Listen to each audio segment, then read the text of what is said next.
sa bawat Pilipino at magbibigay ng tamang impormasyon para sa tahimik at maayos na Pilipinas. Police News Network, alagad ng batas, tagapagtaguyod ng balitang pulis, sandigan ng mamamayan, patnubay ng katotohanan.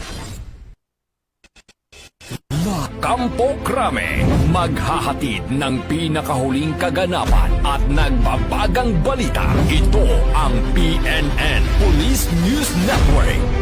At ngayon, ang inyong mga tagapagbalita. Magandang araw, Bagong Pilipinas. Kami ang inyong alagad ng batas, tagataguyod ng balitang pulis. Patrolman Regan Robles mula sa PNP Aviation Security Group. At Patrolwoman Ronaldine Tanggiak mula sa Regional Mobile Force Battalion ng NCRPO, maghahatid sa inyo ng tamang balita, kwento ng pulis at serbisyo para sa mamamayan. At ito ang PNP News Online. Ang pangunahing balita ng Police News Network, alagad ng batas, tagataguyod ng balitang pulis.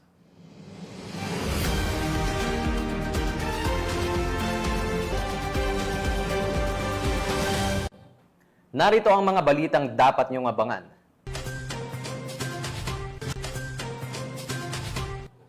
Mahigit 3 milyong pisong halaga ng shabu, nasabat sa high-value individual sa South Cotabato.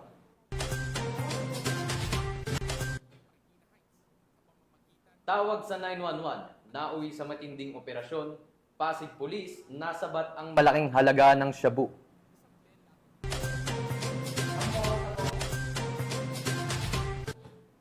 At top 2 regional most wanted person sa kasong murder arestado sa Antique.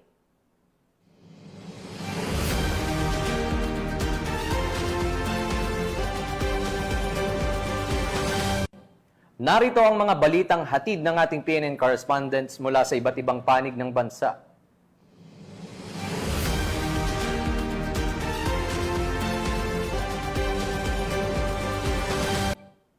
Simulan natin ang balita mula sa bahagi ng Luzon.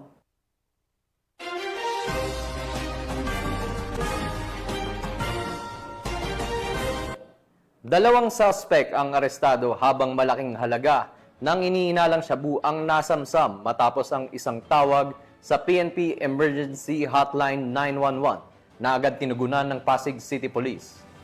Binagyang diin ng pulisya ng malaking tulong ang aktibong pakikiisa ng publiko sa pamamagitan ng paggamit ng Hotline 911 na nagsisilbing epektibong daan para sa mabilis na pagtugon ng mga otoridad laban sa kriminalidad. Patrolwoman Reynan Jade Gravera sa balita.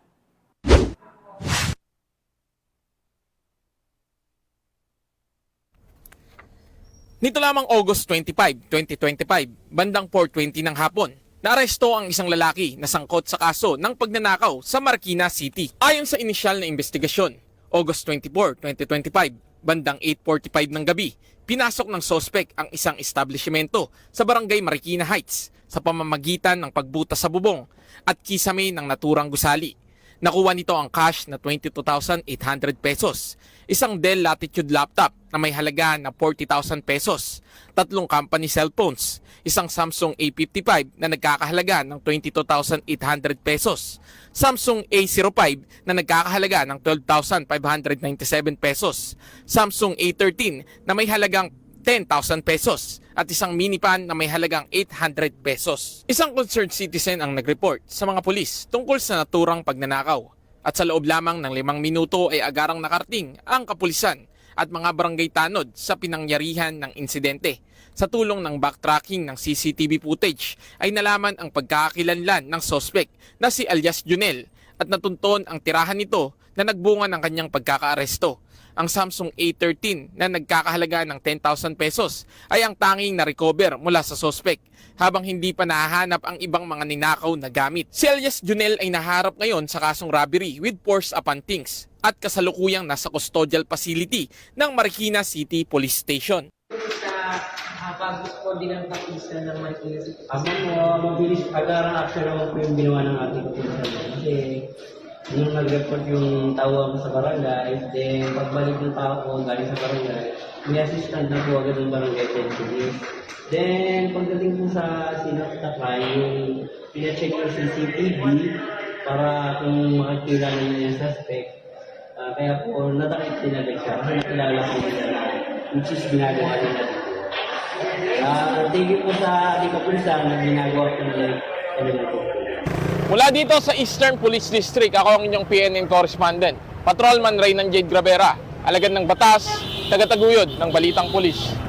Maraming salamat, Patrolman Gravera. Isang 42 anyos na lalaki na kabilang sa listahan ng mga street-level individual ang arestado sa bypass operation ng Dagupan City PNP sa lalawigan ng Pangasinan. Yan ang tinutukan ni Corporal J.R. Del Mendo. Isang 42 anyos na lalaki sa isinagawang anti-illegal drug bypass operation ng mga miyembro ng Dagupan City Police Station sa Barangay Bunuan, Bukid, Dagupan City, Pangasinan. Ang suspect ay nakatala bilang street-level individual. Narekobre mula sa kanya ang 12 gramo ng hininalang shabu na nakapaloob sa 2 plastic sachet at mayroong standard drug price na 81,600 pesos. Maliban dito, nakuha rin ang isang genuine 500 peso bill at 15 pirasong kopya ng 1,000 peso bill na ginamit bilang buy-bust money, isang unit ng cellphone at isang motorsiklo na ginamit ng suspect. Isinagawang markings at inventory sa mga ebidensya sa mismong lugar ng operasyon sa presensya ng suspect at ng mga mandatory witnesses. Ang suspect ay haharap sa kasong paglabag sa Section 5 ng Article 2 ng Republic Act 9165. Mula dito sa Ilocos Region, ito ang inyong PNN Correspondent, Police Corporal J.R. Del Mendo, alagad ng batas, tagataguyod ng Balitang Pulis. Maraming salamat, Police Corporal Del Mendo. Walang takas ang isang high-value individual sa isinagawang anti-illegal drug operation ng mga operatiba ng pulisya sa lalawigan ng Camarines Sur. Nakatutok dyan si Police Corporal Doxy Charis Casasos. Arestado ang isang high-value individual sa isinagawang drug operation na pinangunahan ng Provincial Drug Enforcement Unit ng Camarines Sur Police Provincial Office kasama ang San Fernando Municipal Police Station, PDEA Camarines Sur sa koordinasyon ng PDEA Regional Office 5 nitong Agosto taong kasalukuyan sa Zone 4, Barangay Maragni, San Fernando, Camarines Sur. Kinilala ang naaresto sa alias Ingo, 46 anyos, lalaki, may asawa at residente ng Barangay Maragni, San Fernando, Camarines Sur. Nakumpiska sa sospek ang tinatayang 36 gramo na hinihinalaang shabu na nakalagay sa heat-sealed transparent plastic sachet na may tinatayang halaga na 244,000 at 800 piso at mga iba pang paraphernalia. Mahaharap ang sospek sa kasong paglabag sa Republic Act 9165 o ang Comprehensive Dangerous Drugs Act of 2002.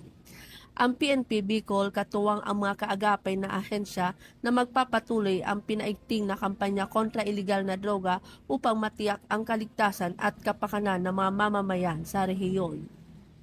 Mula dito sa Bicol Region, ako po ang inyong PNN Correspondent, Police Corporal Doxy Charis Casasos, alagad ng batas tagataguyod ng Balitang Pulis. Maraming salamat, Corporal Casasos. 2 drug suspect, kabilang ang isang Amerikano, ang nasa kote ng mga otoridad sa isinagawang bypass operation sa Villamor, Pasay. Ang balita mula kay Patrolwoman Verna Gundrat. Arestado ang 2 drug suspect sa ikinasang bypass operation ng Station Drug Enforcement Unit ng Pasay City Police Station at Philippine Drug Enforcement Agency bandang 11:45 ng gabi noong August 26, 2025 sa Villamor Airbase, Pasay City. Kinilala ang mga suspect na sina alias Boy, 29 anyos, Pilipino, at alias Kirk, 39 anyos, American citizen at isang chief. Pareho silang nasa drug watch list, si Boy bilang street-level individual at si Kirk bilang high-value individual. Nasamsam mula sa kanila ang 5.99 gramo ng hinihinalang shabu na nasa siyam na plastic sachet na may halagang 40,392 pesos, isang genuine 500 mark money, isang empty Marlboro pack at isang black cellphone. Kasalukuyang nasa kustodiya ng SDEU ang mga sospek habang inihahanda ang kasong paglabag sa RA 9165 na isasampa sa Pasay City Prosecutor's Office. Mula dito sa Camp Bagong Diwa, Bicutan, Taguig City, ako po ang inyong PNN correspondent, Patrolwoman Berna Gondran, alagad ng batas, tagataguyod ng Balitang Pulis. Maraming salamat, Patrolwoman Gondran. Matagumpay na naibalik ng 1st Kalinga Provincial Mobile Force Company sa tunay na may-ari ang isang iniwang motorsiklo na kanilang na-recover sa Tabuk City, Kalinga. Patrolman Rafin Jude Suaya sa balita. Abandonadong motorsiklo ang na-recover ng 1st Kalinga Provincial Mobile Force Company sa liblib na lugar ng Sitio Calagdaw, Barangay Bulanao, Tabuk City, Kalinga nito lamang Agosto 28 taong kasalukuyan. Batay sa ulat, nakatanggap ng tawag ang mga kapulisan mula sa isang concerned citizen na may nakatumba at abandonatong motorsiklo sa nasabing lugar at kaagad naman itong nirespondihan ng mga kapulisan. Nakumpirma ng mga kapulisan sa mismong lugar ng pagkakadiskubre ang isang itim na Kawasaki Rouser 135 at dinala sa kanilang himpilan. Kaagad namang kinontak ang umano'y nakarehistrong nagmamay-ari ng motorsiklo at hiningan ng mga papeles at katibayan na siya nga ang nagmamay-ari na kalaunan ay itinurn over din sa kanya. Nagpapasalamat naman ang mga residente sa kanilang nasasakupan dahil sa kanilang pakikiisa at pagtitiwala sa pagpaparating ng anumang insidente at kahinahinalang pangyayari upang makamtan ng isang tahimik at payapang komunidad. Mula dito sa Camp Dangwa, La Trinidad, Benguet, ako po ang inyong PNN correspondent, Patrolman Rafin Judswaya, alagad ng batas, tagataguyod ng Balitang Pulis. Maraming salamat, Patrolman Suwaya. Naaresto ang isang city most wanted person sa kasong rape sa isinagawang operasyon ng San Jose del Monte PNP sa Bulacan. Ang buong detalye ng balita mula kay Patrolwoman Pearl Cristalina Javier. Ng mga tauhan ng San Jose del Monte City Police Station ang tinaguriang City Most Wanted Person para sa kasong rape sa Barangay Graceville, City of San Jose del Monte, Bulacan. Kinilala ni Police Lieutenant Colonel Rayson M. Bagain, Acting Chief of Police ng naturang istasyon, ang suspect na si alias Jan, 22 anyos, delivery rider at residente ng San Jose del Monte, Bulacan. Dakong alas 12 ng hapon ng ikasang operasyon sa pinagsanib na puwersa ng San Jose del Monte City Police Station, 301st Maneuver Company, RMFB-3 at PNP Maritime Group. Isinilbi ang warrant of arrest para sa kasong rape na inisyu ni Honorable Maria Cristina Jeronimo Wanson, presiding judge ng Regional Trial Court Branch 5 San Jose del Monte, Bulacan, na walang inirekomendang piyansa. Kasalukuyang nasa kustodiya ng otoridad ang suspect para sa dokumentasyon at wastong disposisyon. Patuloy na isinasagawa ng Bulacan PNP sa pangunguna ni Police Colonel Angel L. Garciliano, Provincial Director ng Bulacan Police Provincial Office, ang serye ng mga operasyon bilang bahagi ng pinaigting na kampanya laban sa lahat ng anyo ng kriminalidad upang mapanatili ang kaayusan at masiguro ang kaligtasan ng bawat mamamayan sa kanilang nasasakupan. Mula dito sa Bulacan Police Provincial Office, ako ang inyong PNN correspondent, Patrolwoman Pearl Cristalina Javier, alagad ng batas, tagataguyod ng Balitang Pulis. Maraming salamat, Patrolwoman Javier. Inaresto ng mga operatiba ng Nagcarlan Municipal Police Station ang rank 2 most wanted person sa lalawigan ng Laguna na naharap sa kasong homicide. Nakibalita dyan si Patrolwoman Priscel May Urbano. Rank 2 most wanted person sa lalawigan ng Laguna, arestado ng mga operatiba ng Nagcarlan Municipal Police Station sa Barangay Bangka-Bangka, Nagcarlan, Laguna. Kinilala ang suspect na si alias Ed, residente ng Liliw, Laguna. Nahuli ang suspect sa bisa ng warrant of arrest para sa kasong homicide na may inirerekomendang piyansang nagkakahalaga ng 120,000 pesos. Samantala, kasalukuyang nasa kustodiya ng Nagcarlan Municipal Police Station ang nahuling suspect habang inihahanda ang kaukulang proseso para sa kanyang kaso. Mula dito sa PRO Calabarzon, ako ang inyong Police News Network correspondent, Patrolwoman Priscel May Urbano, alagad ng batas, tagataguyod ng Balitang Pulis. Maraming salamat, Patrolwoman Urbano.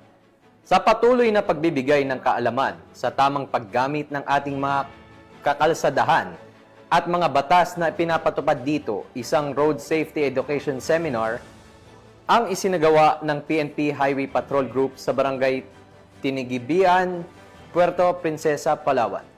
Magbabalita dyan si Patrolman Mark Roland Feliciano. 250 partisipante ang dumalo sa isinagawang seminar ng HPG Mimaropa patungkol sa Defensive Driving at Road Safety Education Seminar sa mga freshman students ng Palawan State University sa PSU Campus sa Barangay Tinigiban, Puerto Princesa City, Palawan nitong nakarang araw. Pinangunahan nga ito ng mga tauhan ng HPG Palawan sa pangunguna ng kanilang provincial officer na si Police Major Randy S. Sibal sa ilalim ng pamumuno ng kanilang regional chief na si Police Colonel Christian B. De La Cruz. Lubos naman ang pasasalamat ng mga estudyante at guro sa ibinahaging kaalaman ng HPG na magagamit nila sa pang-araw-araw na pagpasok sa eskwelahan at pag-uwi sa kanilang mga tahanan. On behalf of Palawan State University, maraming salamat po sa HPG for the advocacy that you have. Thank you because our students learned a lot and this would really help also the traffic here inside the school campus. Thank you very much, HPG. Ang mga ganitong aktibidad ay daan upang makaiwas ang ating mga kababayan sa mga aksidente na nagaganap sa ating mga lansangan at madagdagan ang kanilang kaalaman sa mga batas na ipinatutupad sa ating mga kalsada at maituro ang disiplina sa tamang paggamit nito. Paraan din ito upang mas maimulat ang bawat isa sa kahalagahan ng mga ganitong usapin, mapa-estudyante, guro o simpleng mamamayan. Ang kaayusan at kaligtasan ng bawat kalsada ay nagmumula sa kaalaman at disiplina sa tamang paggamit nito. Bilang Guardian of the Highways, magpapatuloy ang HPG sa pagpapalaganap ng importansya ng road safety at pagsunod sa mga batas trapiko sa ating mga kakalsadahan. Kami ang Highway Patrol Group, ang kakampi nyo sa kalsada na patuloy na magbibigay ng serbisyong HPG dahil dito sa ating bagong Pilipinas. Ang gusto ng pulis, ligtas ka. At sa iba pang balitang serbisyong HPG, tumutok lamang sa aming YouTube channel at Facebook page na Police News Network. Mula sa tanggapan ng kakampi nyo sa kalsada, ako po si Patrolman Mark Roland Feliciano para sa Police News Network, alagad ng batas, tagataguyod ng balitang pulis. Maraming salamat, Patrolman Feliciano. Matagumpay na naisagawa ang Southern Isabela Barangay Peacekeeping Action Team Summit 2025 kung saan mahigit 1,200 na miyembro mula sa iba't ibang bayan sa Southern Isabela ang lumahok. Yan ang balitang hatid ni Patrolwoman Leni Lorenzo. Matagumpay na naisagawa ang Southern Isabela Barangay Peacekeeping Action Teams Summit 2025 na may temang Bayanihan for Protection, Action and Transformation in Security sa Etxague Evacuation Center, Barangay San Fabian, Etxague, Isabela, nito lamang ika-27 ng Agosto taong kasalukuyan. Dinaluhan ang pagtitipon ng kabuuang 1,224 BIPATS members mula sa bayan ng Alicia, Angadanan, Cordon, Etxague, Jones, San Agustin, San Guillermo, San Isidro at Ramon Isabela. Pinangunahan ang aktibidad ni na Police Lieutenant Colonel Gary A. Matagay, Deputy Provincial Director for Administration, DPDA, at Police Lieutenant Colonel Jomar F. Julian, Chief ng Police Community Affairs and Development Unit, PICADU, katuwang ang pamahalaang lokal ng Etxague, Isabela. Kabilang sa mga mahalagang paksa na tinalakay ang mga sumusunod: roles of BIPATS and relation of BIPATS to PNP, salient provisions of katarungang pambarangay and citizens arrest, Barangay Intelligence Network o BIN, roles of BIPATS as first responders, road safety and traffic laws and violations, proper reporting of crime through E911 at awareness on West Philippine Sea. Layunin ng summit na bigyang kakayahan ang mga BIPATS sa pamamagitan ng karagdagang kaalaman at pagsasanay upang maging mas epektibong katuwang ng kapulisan at lokal na pamahalaan sa pagpapanatili ng kaayusan at kapayapaan sa kani-kanilang mga barangay. Nagtapos ang summit sa awarding of certificates para sa lahat ng kalahok. Sa kabuuan, ang aktibidad ay nagbunga ng mas pinatibay na ugnayan ng BIPATS, PNP at mga lokal na pamahalaan na magsisilbing matatag na haligi ng tagapagtaguyod sa isang mas ligtas at mas mapayapang Isabela Province. Mula dito sa Lambak ng Cagayan, ako ang inyong PNN correspondent, Patrolwoman Leni Lorenzo. Alagad ng batas, tagataguyod ng balitang pulis. Maraming salamat, Patrolwoman Lorenzo. Tunghayan naman natin ang mga balita mula sa Visayas.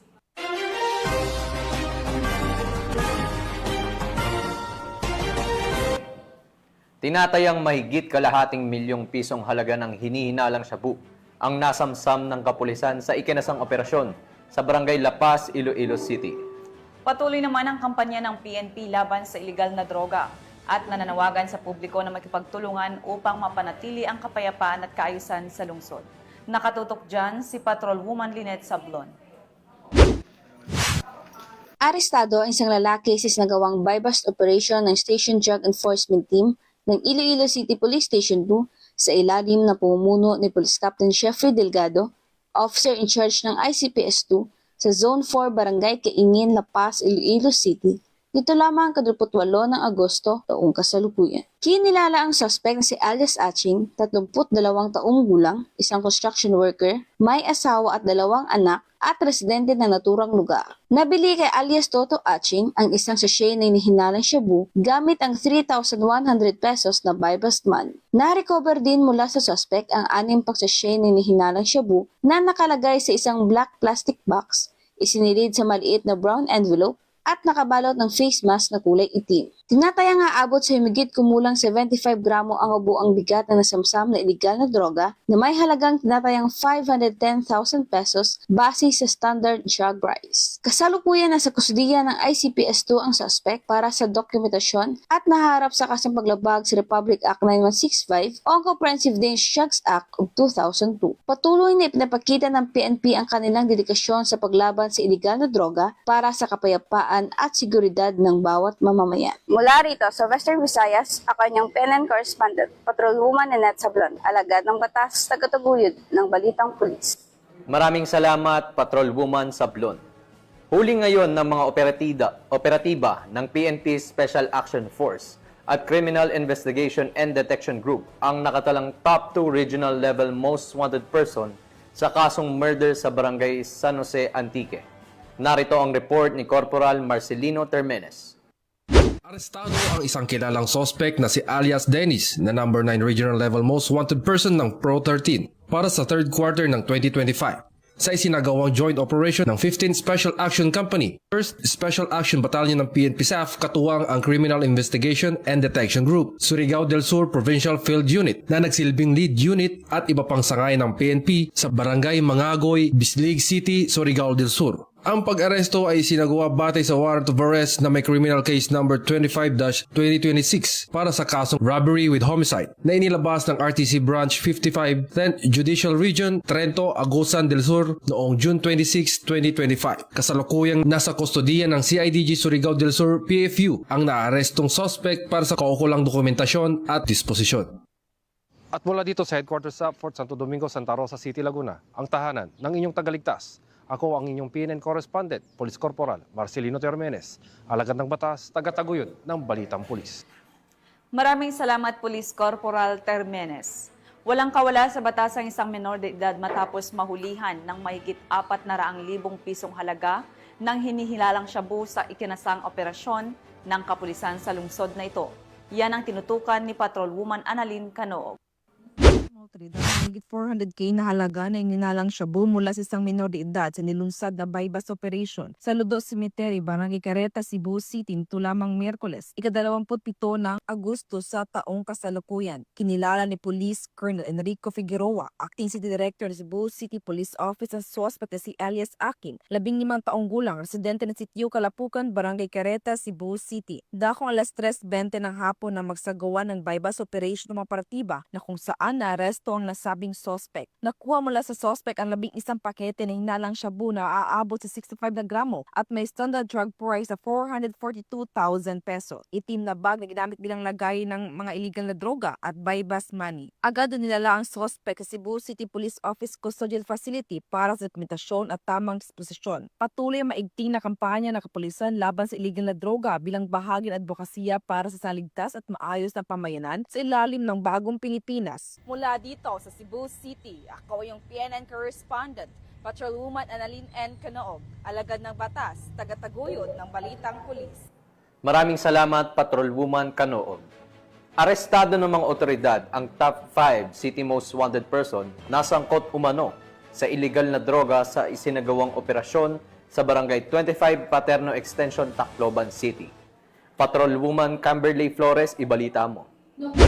tinaguriang top 5 city most wanted person sa kasong paglabag sa RA 9165 matapos mapasakamay ng mga autoridad sa Barangay 25 Paterno Extension, Tacloban City. Bandang alas 11:47 ng gabi nang maaresto ang akusado ng mga tauhan ng Tacloban City Mobile Force Company kasama ang 805th Maneuver Company Regional Mobile Force Battalion 8 at Headquarters Regional Maritime Unit 8 sa bisa ng warrant of arrest para sa kasong paglabag sa RA 9165 o Comprehensive Dangerous Drugs Act of 2002 na walang inirekomendang piyansa. Ang akusado ay dinala sa Tacloban City Police Office para sa kaukulang dokumentasyon at tamang disposisyon. Ang matagumpay na operasyon ng Tacloban City PNP laban sa mga taong may pananagutan sa batas ay bunga ng pinaigting na pakikipagtulungan at suporta ng mamamayan para mapanatiling payapa at maayos ang komunidad. Dahil sa bagong Pilipinas, ang gusto ng pulis, ligtas ka. Mula dito sa Eastern Visayas, ako ang inyong PNN correspondent, Patrolwoman Flores, alagad ng batas, tagataguyod ng Balitang Pulis. Maraming salamat, Patrolwoman Flores. Narito naman ang mga balita mula sa bahagi ng Mindanao.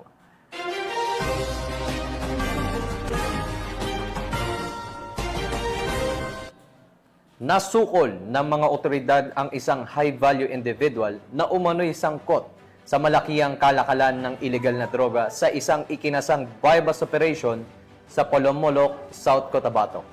Tumambad sa mga operatiba ang mahigit 3.7 milyong halaga ng hinihilalang shabu matapos maaresto ang suspect na matagal nang minamanmanan ng pulisya. Patrolwoman Vina Morales sa balita. Nasabat ng mga operatiba ang mahigit 3.7 milyong halaga ng shabu sa isang high-value individual sa isinagawang drug buy-bust operation sa tapat ng Silway 8 Elementary School, National Highway, Purok Maligaya, Barangay Silway, Pulumulok, South Cotabato. Nito lamang Agosto taong kasalukuyan. Kinilala ng Pulumulok Municipal Police Station ang suspect na si alias Alvin, 48 na taong gulang, isang businessman at residente ng Barangay Isidro, General Santos City, at tinaguriang high-value individual. Sa pangunguna ng Regional Police Drug Enforcement Unit 12, kasama ang Pulumulok MPS at iba pang mga operatiba, ay isinagawa ang naturang operasyon na nagresulta ng pagkakumpiska ng kabuuang 11 na plastic transparent sachet ng pinaghihinalaang shabu mula sa suspect na may bigat na 550 na gramo at may standard drug price na 3,740,000 pesos. Kompiskado din ang iba pang non-drug item. Kasalukuyang nasa Pulumulok MPS ang suspect at mahaharap sa kasong paglabag sa RA 9165 o Comprehensive Dangerous Drugs Act of 2002. Ang matagumpay na operasyong ito ay bunga ng pagsisikap ng buong kapulisan ng Rehiyon 12 sa kampanya kontra ilegal na droga. Tinitiyak naman ng True 12 na mas paigtingin pa ang mga operasyon para sa mas maayos, ligtas at drug-free na rehiyon. Mula dito sa Rehiyon 12, ako ang inyong PNN correspondent, Patrolwoman Vina Morales, alagad ng batas, tagataguyod ng Balitang Pulis. Maraming salamat, Patrolwoman Morales. Hindi na nakalampas sa mata ng batas ang isang bagong tukoy na drug suspect sa Lanao del Norte matapos na mauwi sa pagkakaaresto ang kanyang pagbebenta umano ng shabu sa ikinasang bypass operation ng pulisya. Patrolwoman Sara Vem Batomalaki sa report. Arestado ang isang newly identified drug suspect sa isinagawang joint buy-bust operation ng Provincial Drug Enforcement Unit Lanao del Norte PPO, Provincial Intelligence Unit, katuwang mga kapulisan ng Kapatagan Municipal Police Station sa poblasyon Kapatagan, Lanao del Norte. Kinilala ni Police Colonel Leo Swa, Acting Provincial Director ng Lanao del Norte PPO, ang drug suspect na si alias Saddam, 35 taong gulang, lalaki, may asawa, residente ng nasabing lugar. Sa ikinasang joint buy-bust operation ng mga operatiba ay nagresulta sa pagkakakumpiska ng mga pakete ng hinihinalang shabu na may bigat na 7.4 grams at may standard drug price na 50,320 pesos, isang 500 peso bill na ginamit bilang buy-bust money at iba pang mga drug paraphernalia. Ang suspect ay naharap sa kaso paglabag sa RA 9165 o Comprehensive Dangerous Drugs Act of 2002. Mula dito sa Camp Capistrano, Gusa, Cagayan de Oro City, ako ang iyong PNN correspondent, Patrolwoman Sara Vem Batomalaki, alagad ng batas, tagataguyod ng Balitang Pulis. Maraming salamat, Patrolwoman Bato Malaki. Sa isang operasyon sa Barangay Maa, Davao City, bumagsak sa kamay ng mga alagad ng batas ang isang personalidad na kabilang sa listahan ng top 7 city high-value individual. Tinutukan niya ni Patrolwoman Mariel May Don. Arestado ang isang high-value individual na kabilang sa top 5 city-level drug personality matapos ang isinagawang bypass operation ng Maa Police Station nitong ika-28 ng Agosto taong kasalukuyan sa Purok 31-B, New Washington Village, Barangay Maa, Davao City. Kinilala ang suspect na si alias Bunoy, 35 anyos, isang construction worker at residente ng Barangay 76-A, Davao City. Nasamsa mula sa suspect ang siyam na maliliit na pakete ng hinihinalang shabu na may kabuuang bigat na 8 grams at tinatay ang standard drug price na 54,400 pesos.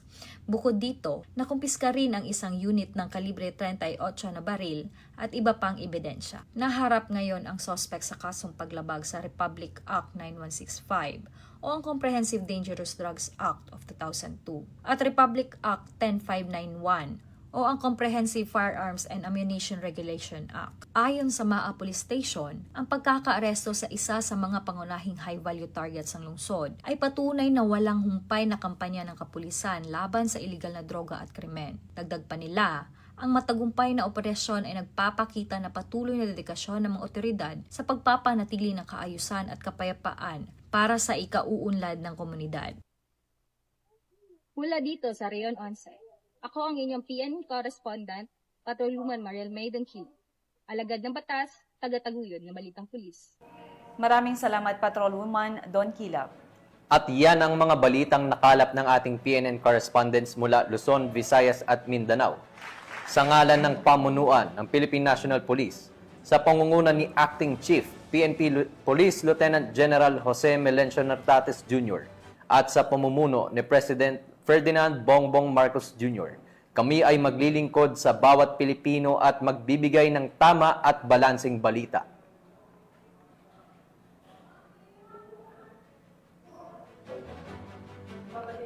Mula rito sa tanggapan ng tagapag-ugnay ng Pambansang Pulisya, kami ang inyong alagad ng batas, taga-taguyod ng Balitang Pulis. Patrolman Regan Robles mula sa PNP Aviation Security Group. At Patrolwoman Ronelyn Tanggiak mula sa Regional Mobile Force Battalion ng NCRPO. Maghahatid sa inyo ng tamang balita, kwento ng pulis at serbisyo para sa mamamayan. At ito ang PNP News Online. Ang pangunahing balita ng Police News Network.